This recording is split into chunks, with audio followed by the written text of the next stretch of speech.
Welcome to our journey back in time to ancient Rome. Imagine a place buzzing with life. It was a city full of people from all walks of life. You could find merchants, builders, and even travelers from faraway lands. This made Rome a very exciting place. Let's talk about those busy streets. With so many people, life in Rome was always on the go. The streets were crowded, which is why they started counting people very early on. They called it a census, and it helped them know how many lived in the city. Rome wasn't built in a day, and it took a lot of time for the population to grow. Beginning in the 6th century BC, more and more people came to the city, and by the 2nd century AD, the number of people living there had grown a lot. It was one big city. Rome was like a mixed pot of cultures. There were free people and even some who were not free. Everybody added to the life of the city. Even though the city was very packed, it was a place where many different people lived day by day. Now that we know who lived in Rome, let's dive into where they lived. For most people, home was in a building called an insulae. These were like apartment blocks and sometimes had many floors. These buildings were not always safe because they could catch fire or collapse quite easily. People lived in small spaces, and it was often crowded, but it was what they could afford. Indeed, life in the insulae could be tough. With so many people crammed into such a small space, it was easy for diseases to spread. They were built with little care, and many were very old, making them even more dangerous over time. But they offered a roof over one's head, and many Roman families lived there together with their shops and work nearby. In contrast to the insulae, some Romans lived in a type of home called a domus. The domus was much more like the homes we know today. They were standalone homes and were far from the noisy and busy streets.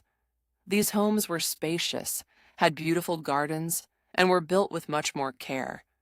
They were definitely a mark of wealth and comfort. The domus offered many comforts, with separate rooms for sleeping, dining, and receiving guests.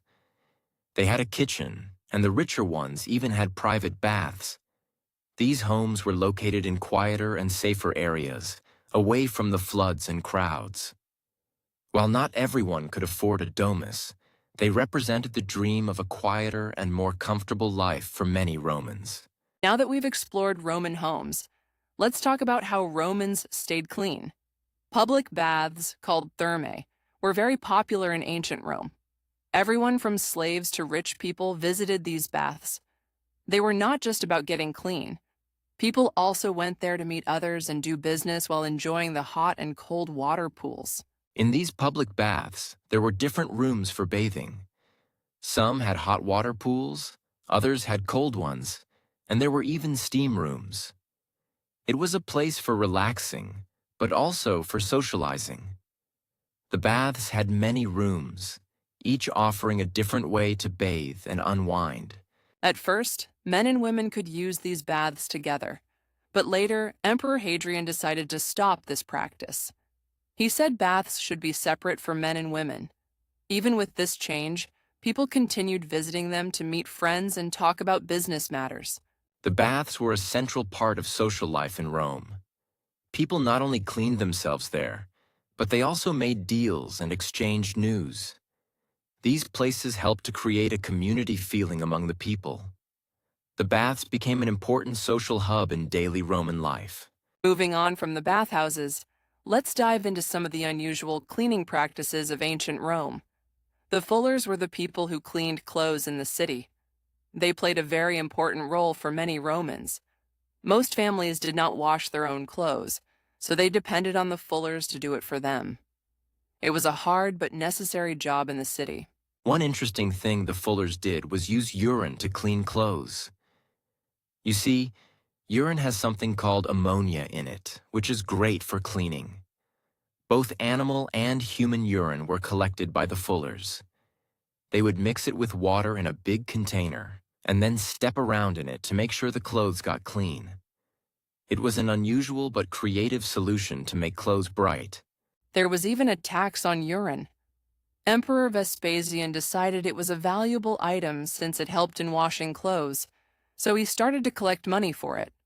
His son Titus did not like this idea.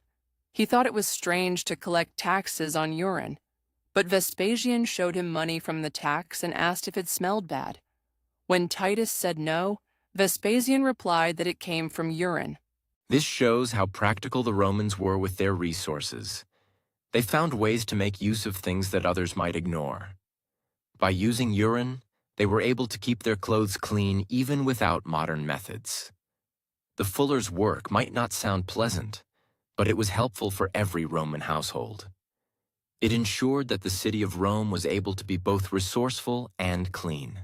In ancient Rome, the streets were quite a sight to see. The city's roads were very well made, yet without a plan, they often turned a bit messy. While the roads joined different parts of the city, they were not as orderly as one might hope. The Via Appia was one of the key roads, extending across Italy and connecting important areas of the city. Even with good roads, the flow of traffic could get chaotic. That's right. The roads played a huge role in the city. But there was a major issue with traffic. Chariots and other vehicles were everywhere, and they made a lot of noise. The streets were so loud that it was difficult for people to sleep well. It got so noisy that Julius Caesar had to stop vehicles from using the roads during the day to try to make things quieter. Indeed, Caesar's law was a big change for the city. While it did make daytime a bit quieter, the noise simply shifted to the night as people moved their work to after dark. The streets of Rome got very loud during the night, making it hard for anyone to get a good night's sleep. It just goes to show how busy and full of life this ancient city was day and night. Absolutely.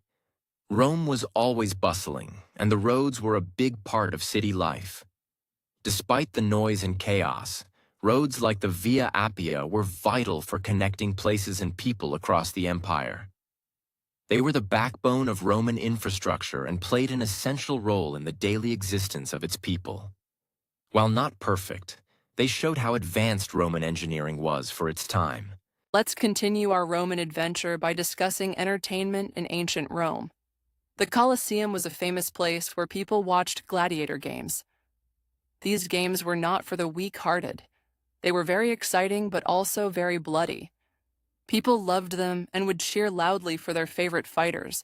Aside from the thrilling games at the Colosseum, Romans also enjoyed theater.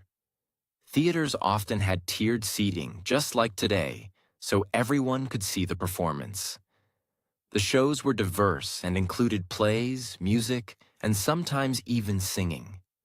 The theaters were modeled after Greek ones, playing a big role in Roman social life. Juvenal, a Roman satirist, wasn't too happy with how much the Romans loved entertainment. He thought people were forgetting their roles in politics in exchange for food and fun. He famously said that Romans only cared about bread and circuses, meaning they only wanted food and entertainment and nothing else. It seems that, just like now, people in Rome had their priorities. They loved good food, and they loved to have fun. The theaters and gladiator games provided a way for Romans to escape their everyday lives. Even if not everyone approved, these activities were an important part of Roman culture and entertainment. Education in ancient Rome was quite different based on whether you were rich or poor. Wealthy families had the privilege to hire the best tutors for their children. These tutors often taught their students a range of skills, including reading, writing, and speaking. Boys were typically taught how to be leaders and thinkers, while girls had very different lessons. Indeed, education for girls focused less on scholarly matters. Girls mostly learned skills for managing households and preparing for marriage. They were taught to read and write, but that was often the extent of their education. This disparity showed how differently men and women were viewed in ancient Rome, with the expectations from each being very different. Women in ancient Rome had roles mainly set by their social status and wealth. Wealthier women had the privilege to spend more time enjoying leisurely activities. They could attend the theater or have gatherings with their friends. Meanwhile, poorer women often worked hard, helping in family businesses or making items to sell at markets. There were indeed few job opportunities for women during this time. However, there were options for some, like becoming a priestess.